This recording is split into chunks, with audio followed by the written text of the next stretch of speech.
The Conquistadors Come by Mary Elizabeth Counselman, writing as M.E. Counselman. Originally published in Planet Stories, November 1951. Narrated by Tom Trussel. The Conquistadors were tall men, tall and bronzed by many suns, and splendid as they strode down the gangplank in a seemingly endless procession. They were fair-haired, with flashing black eyes like polished onyx, and the straight profiles might have been copied from the faces of the silver coins that jingled in their pockets.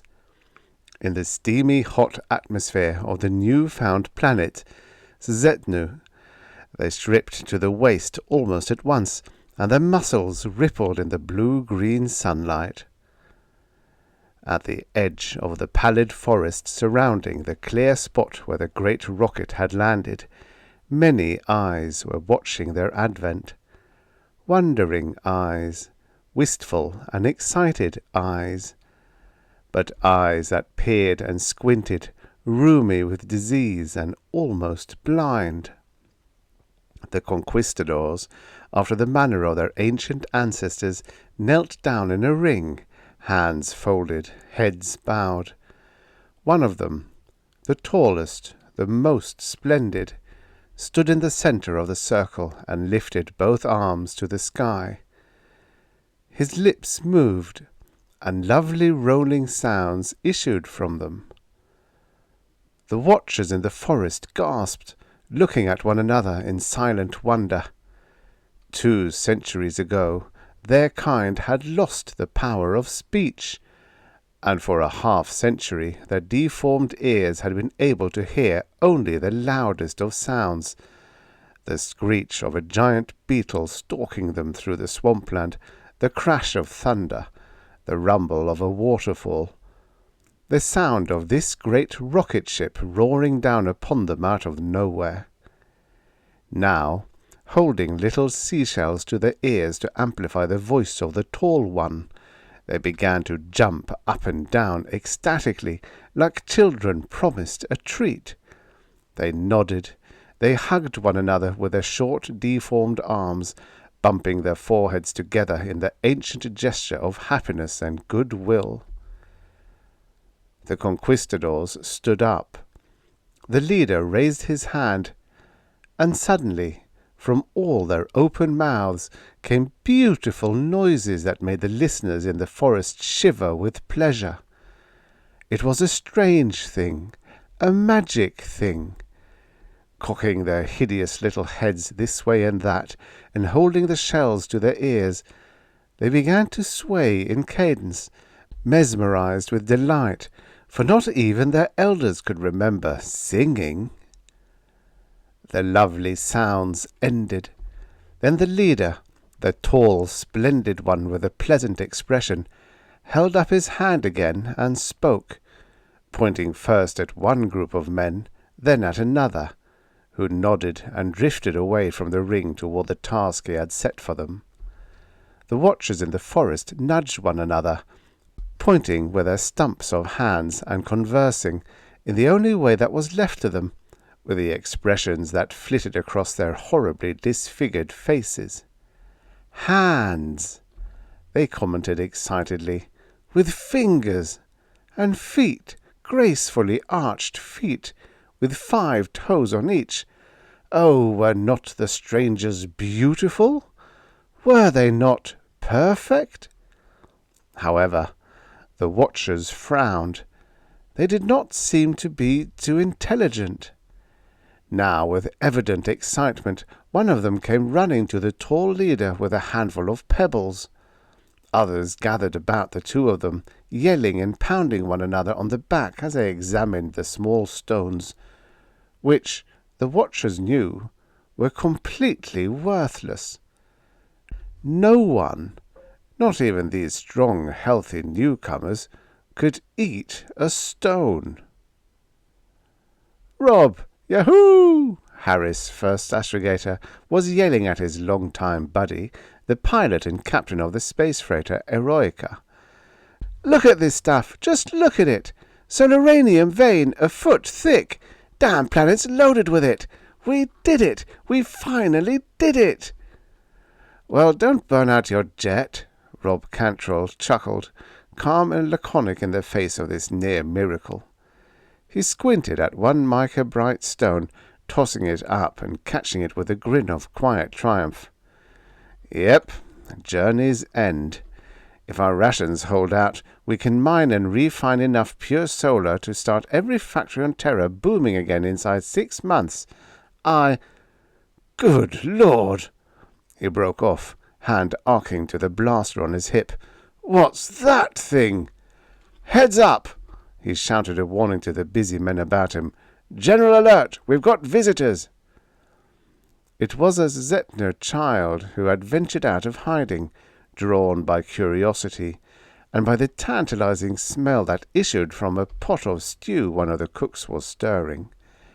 Now, as the tiny gargoyle figure crawled out into the clearing from the shelter of those white-leafed trees, everyone turned to stare.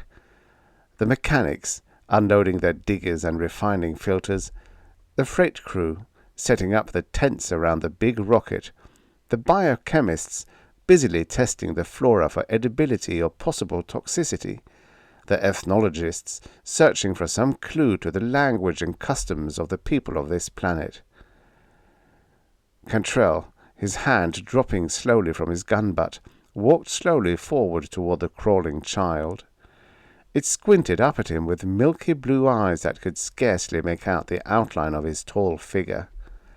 But at his approach it cowered back, started to scuttle for cover. Cantrell reached down gently and picked it up, shuddering at the little face so close to his own. Moonstone eyes, gargoyle mouth with crumbling teeth, round, scabrous head that was almost hairless, stumps of feet and hands that had no fingers, no toes.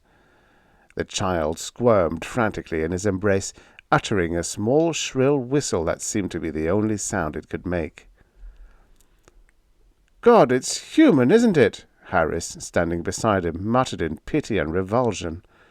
Put it down, Rob. It's diseased. More of the men from Terra crowded closer, peering at the struggling child. Then one of the chemists shouted, pointing. Cantrell whirled, hand moving again toward his gun. Another of the creatures was creeping out of the forest. A woman, probably the child's mother. She limped forward, whistling soothingly to the child, but utterly terrified herself from the look on her bloated, twisted features. A few feet away from Cantrell, she threw her hands over her face and flung herself prone before him, head in the grass. She crawled toward him, reached his feet, and lay tense as though expecting a blow. Poor slob. God, I've seen beggars on Terra who weren't as— Captain Rob Cantrell knelt slowly and set the child on its deformed feet. It toppled over at once, unable to stand, and the mother snatched it to her flat breast. She began to crawl again, dragging the child and backing away with her face still thrust into the spongy ground. Poor, ugly slob! Thinks we're going to hurt her, doesn't she? On impulse, Cantrell strode forward, took her arm gently, and lifted her to her feet. She swayed, clinging to the child. Casting about for some gesture of friendship, he suddenly unstrapped the space watch from his left wrist and, smiling, buckled it about the woman's scrawny, handless arm. She stared at it dumbly, milk-blue eyes darting from the jewelled band to Cantrell's face for a moment. Then, with a little bleating sound, she threw herself at his feet again, trembling with terror.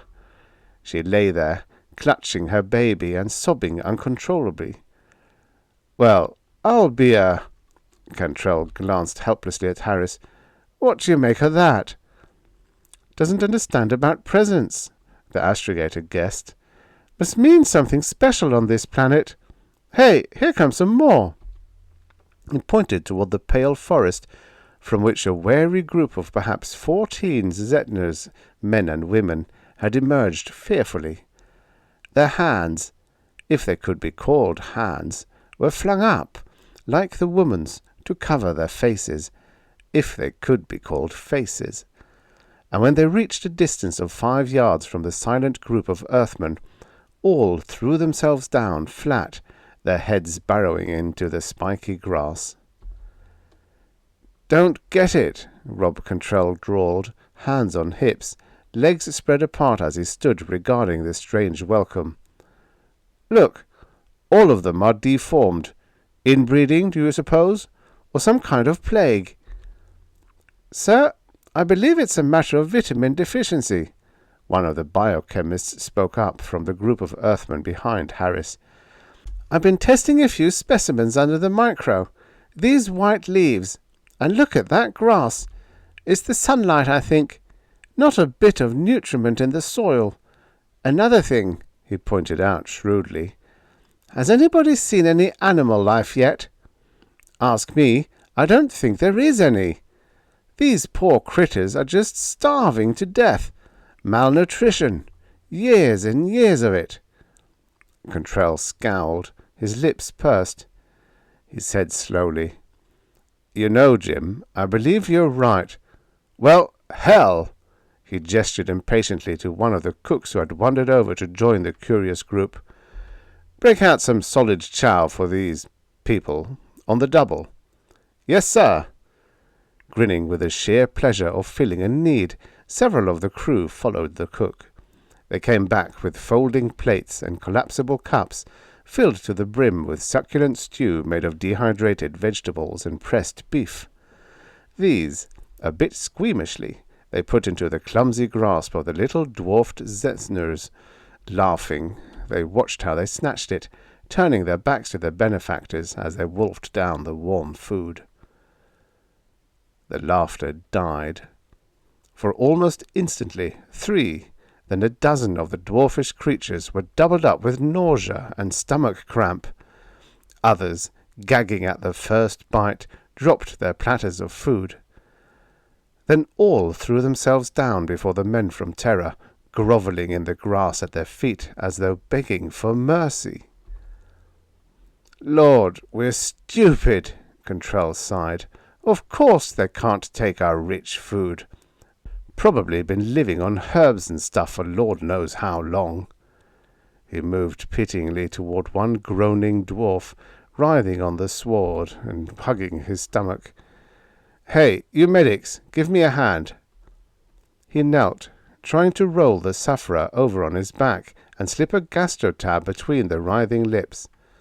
But, with a look of terrified pleading, the little Zetner covered his face and flopped over again, hiding his warped feature in a clump of pale weeds. With his fingerless hands he groped along the ground, found Cantrell's foot, and drew himself up to it, wriggling in worm-like obeisance. Then, before the Earth pilot could move, a swollen tongue crept out and caressed his bare toes under the plastic sandal strap. Cantrell's reaction was instinctive. His foot came up in sheer disgust that any man should lick another's foot like a mongrel dog. Cursing, he kicked the little Zetner square in the mouth, and the next instant hated himself. Blood, a thin watery trickle, ran from a corner of the gargoyle mouth, but the Zetner made no move to escape. He merely lay where he was, dumbly, holding up one arm. Opaque eyes peered warily up through the weeds. "Ah, to hell with it," the pilot burst out, furious with himself. He started to kneel and apologize, saw the futility of it, and turned away abruptly, striding toward the long silver ship. "Get these screwballs out of the way," he snapped, irritable in his shame. "We got work to do. We'll have to refine this solar on a night and day shift. No rest for anybody. And 20 shocks to any of you jet monkeys I catch trying to go over the hill. You got that?" "Yes, sir. Yes, sir, Captain." "You, sir, I hears you talking." This from Harris, who had strolled after him, checking over his charts carefully for the return flight. Contrell stared at him. "And that goes for you too, Romeo," he growled. "No fraternizing with the natives." "Fraternize? With those women?" Harris shuddered, thumbs in the studded belt of his spacesuit. "Listen, I'd have to be drunker than I've ever been on Mars or Venus." He broke off, looking at his friend with faint reproach. "You shouldn't have kicked that poor slob, though. Section 382-XV. No overt acts of violence unless to repel attack. You read your handbook lately, chum?" Contrell grunted, struck one fist into his other palm sheepishly. "I know it. I didn't mean to, but licking my foot. But I'll make it up to him, some way." "Sure." Harris's eyes softened. Throwing an arm around Contrell's shoulders, he locked step with him as they walked up the gangplank. "Easy enough. If it's a vitamin deficiency, like Jim says, why, it'll be a cinch for us to help these poor Joes. We can ship chemicals from Terra every return trip. Teach them to grow food by hydrovat methods. We could make a new world for them." The pilot nodded eagerly, his pleasant, alert face full of plans for those pitifully stunted creatures, now melting back into the pale jungle in obedience to the crewmen shooing them from the vicinity of dangerous and valuable machinery. Contrell grinned. "We can try vitamin therapy right away," he said happily. "Take, say, 10 of the kids and feed them a test diet for the 40 days we're here, loading up solar. May take years of treatment to get them looking like people again, but we can sure try."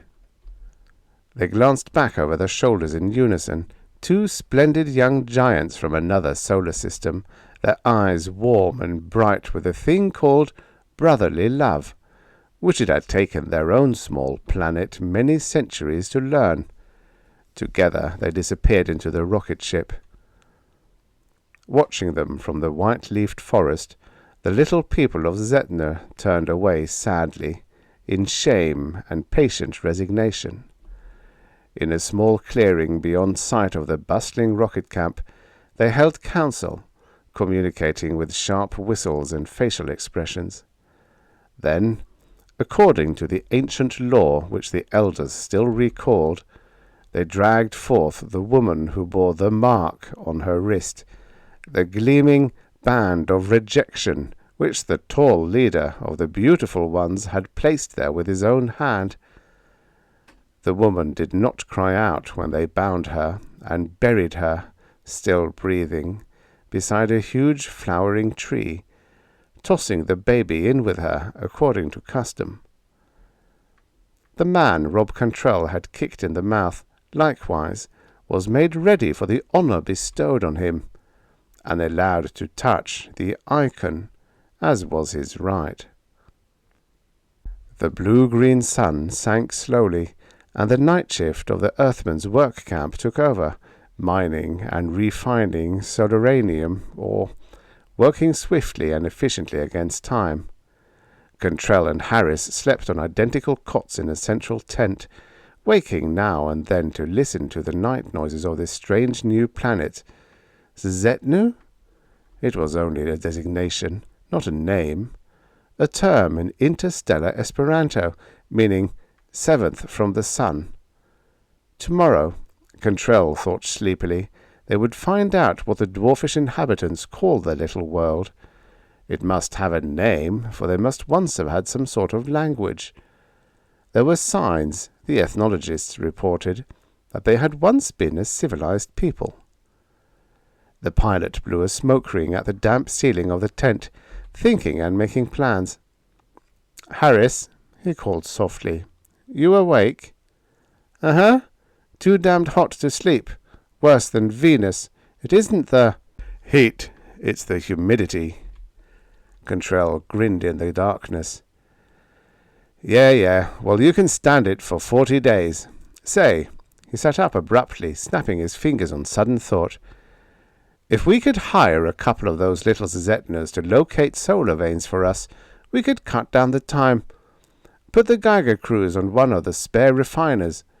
Hire me one tomorrow, will you? A couple. I mean, 2 of the older ones with rudimentary fingers and toes. They should know their way around better. Cripes, you can see how their race has deteriorated, each generation a little bit worse than the one before. The poor devils. Yeah. Harris plucked Contrell's cigarette glow from the darkness to take a drag. But we're going to fix all that for them. Vital food in return for vital solaranium.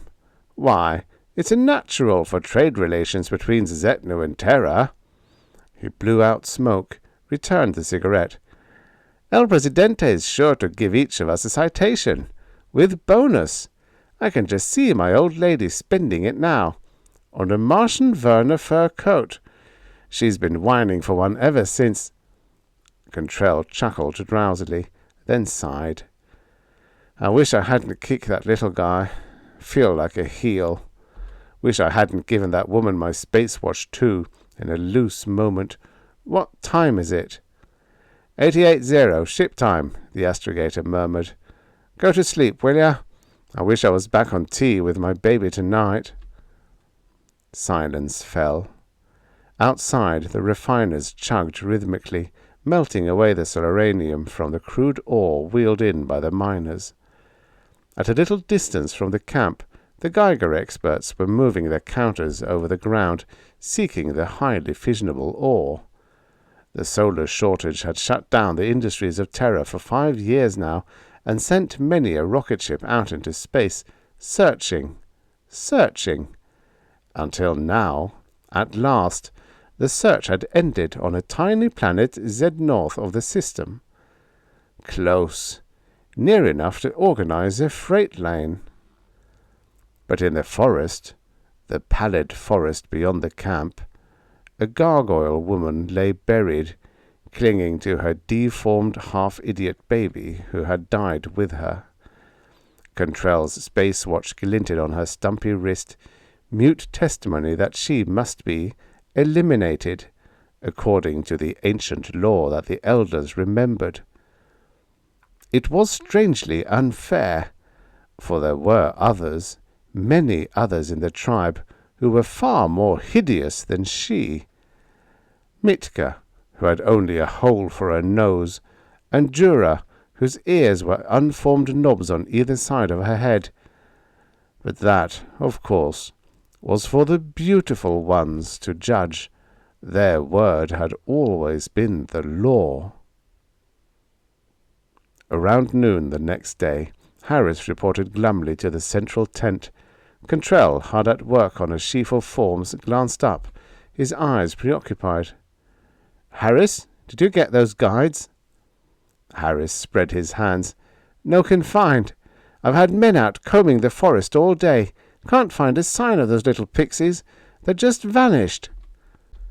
Contrell grinned. "Well, they're back again. Look, what do you think that is? A mirage?"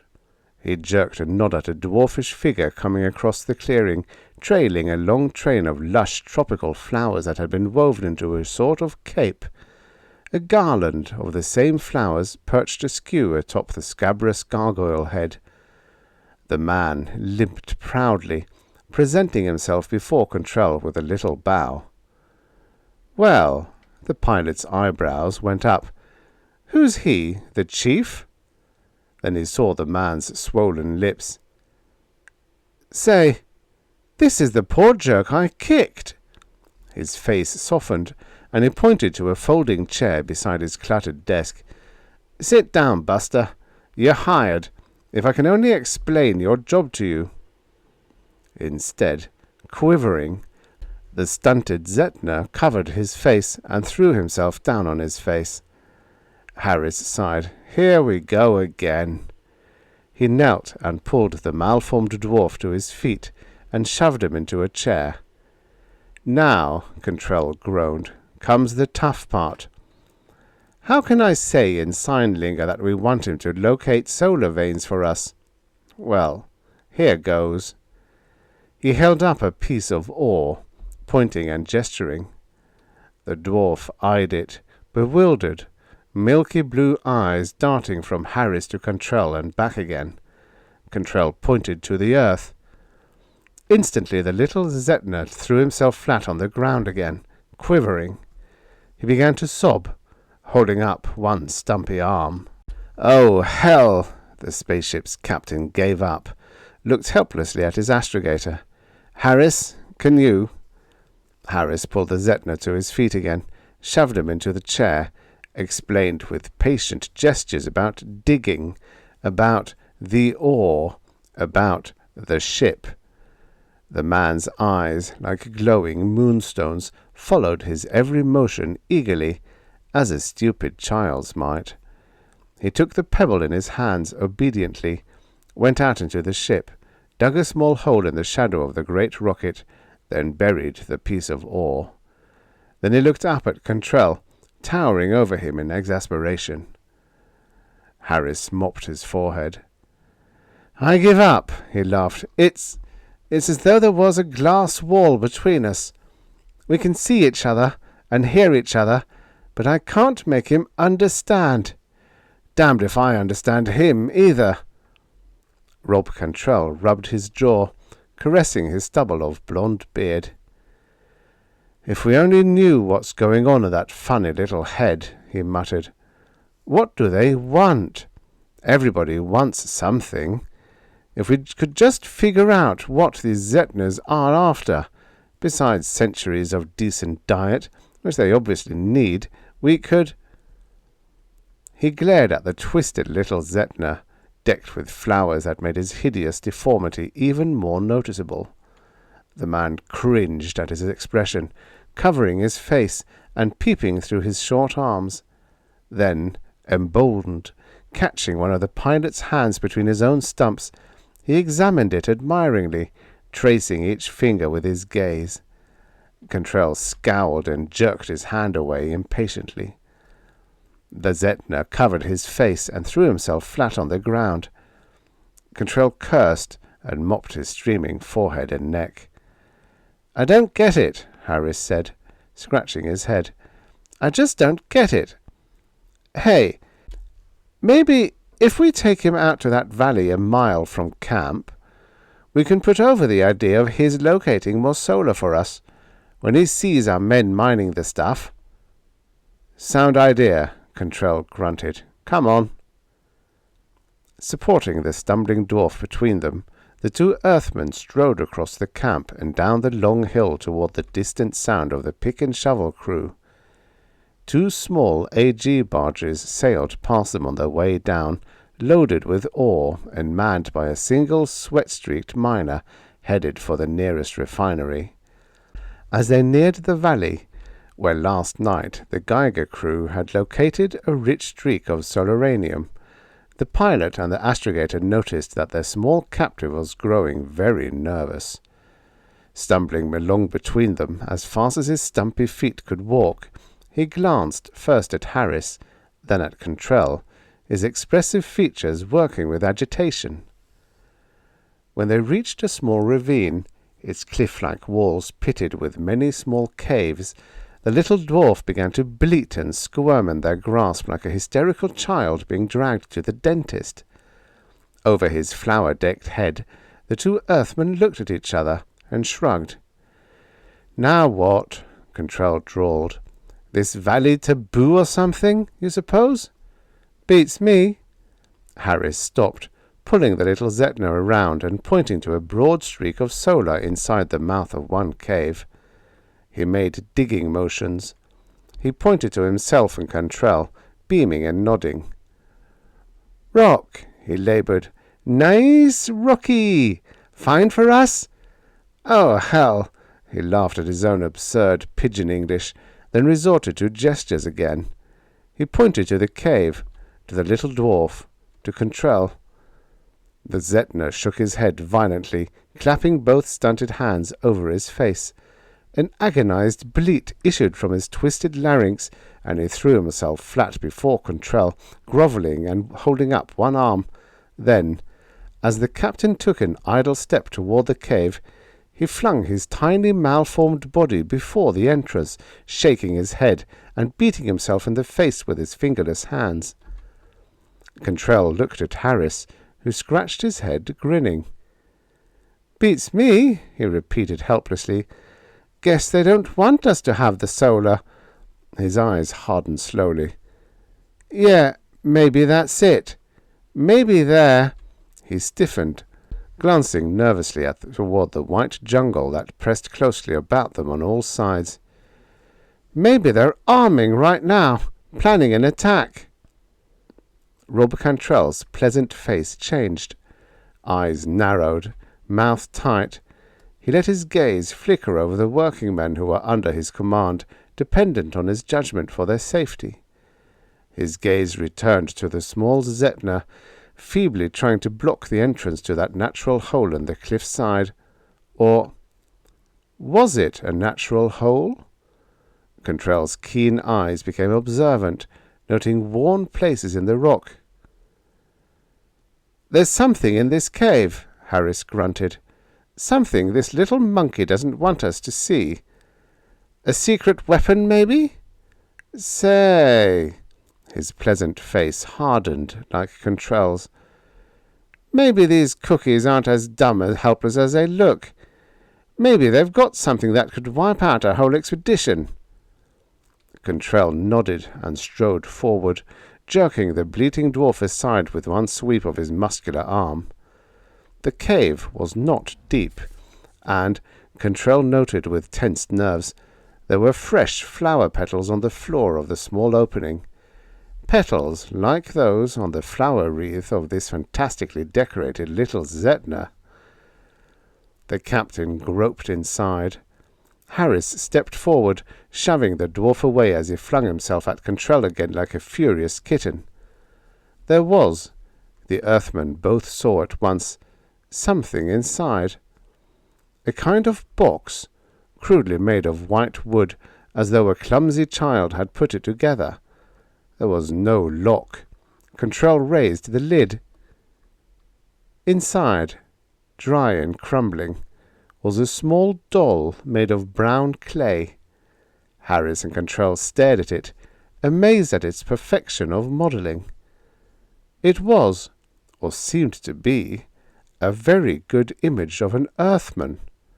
Certainly, it was not intended to portray one of the stunted little Zetnas, for the legs and feet were perfect, the hands beautifully formed, the facial details fine and delicate, though there was about the thing, Contrell noted, an odd expression of cruelty and arrogance.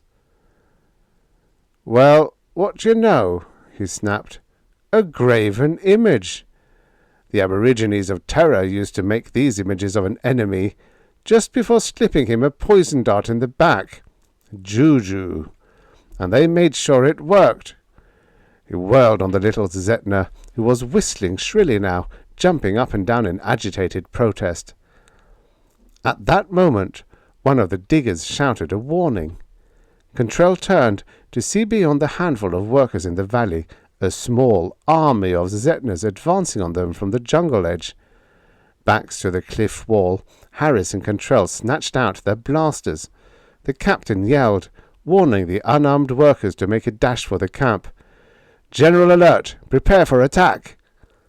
Then the dwarfs were upon them, armed rather pathetically with clubs strapped to their fingerless hands. Advancing in a rough semicircle upon Contrell and Harris, and completely ignoring the half-dozen workers who dashed past them, the little Zetnas closed in. Lips tight, eyes narrowed, the Earthmen waited until they were within 10 feet. Then, methodically, they let go with their blasters, searing the attackers from left to right. Screaming, they went down, half-charred bodies and burning hair. One little creature, luckier or bolder than the rest, struck a blow that numbed Harris's left arm. Contrell blazed away at him. He fell, an unrecognizable mass of ashes. The men from Terra pressed against the cliff wall, panting, their eyes raking the pale jungle for the next wave of attackers. "How'd you like these babies?" Cantrell snarled. "Planning to jump us all the time, and we were feeling sorry for them." They waited, tensed for the next attack. In the distance they could hear the siren on the spaceship calling a general alert, calling in the Geiger crews and the diggers and the ethnologists. "Natives hostile! Natives hostile!" the signal was screaming. Cantrell turned his head briefly and stiffened as he saw the small Zetna decked in flowers. He was still alive, crouched just inside the cave, clutching the mud doll and whimpering softly. The captain glared at him hard-eyed. "Ambassador, huh?" He smiled without mirth. "To keep us from being suspicious of this juju attack until it was too late." He jerked his head at Harris. "Blast him! He's a spy, isn't he? Been all over the camp. Knows just where everything's located." The astrogator peered at the huddled creature nursing the doll. He raised his gun, then swallowed hard. "Rob, I can't do it. Cold like this, I mean. Can't we take him prisoner? A hostage?" Cantrell glanced at him, then at the pitiful figure in the cave. "Don't be a damned fool," he snapped. "If he gets away and brings reinforcements, none of us will get off this apple alive. You lost your guts or something." Harris scuffed his toe, looking down. "No, it's just that... Well, hell," his gruff voice cracked. "He's so helpless." "Helpless, my eye," Rob Cantrell growled. "There may be thousands of these Joes closing in on us right now from that jungle. Millions." "All right, I'm in command," he said quietly. "Make a run for the camp. I'll do it." His buddy tossed him a grateful look, born of their long-time friendship.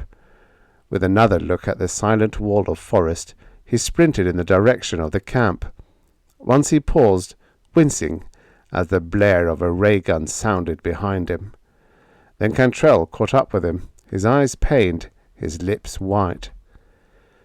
"Poor slob," he muttered through clenched teeth as he ran. "Poor, ugly little slob. He kept shielding that damned doll with his body." They burst into the clearing, where the lieutenants were already rounding up those of the ship's crew who were trained to fight. Others, the workmen and the experts, were piling into the ship for safety. The siren kept up its woman-like screaming, "Hostile natives! Hostile!" Cantrell and Harris stopped in the center of the clearing to view the ordered shambles with sick eyes. They glanced at each other and shrugged. "All right," the captain's clear voice rang out. "Prepare to take off. Repeating, prepare to take off. Abandon all equipment not vital to crew. Repeating."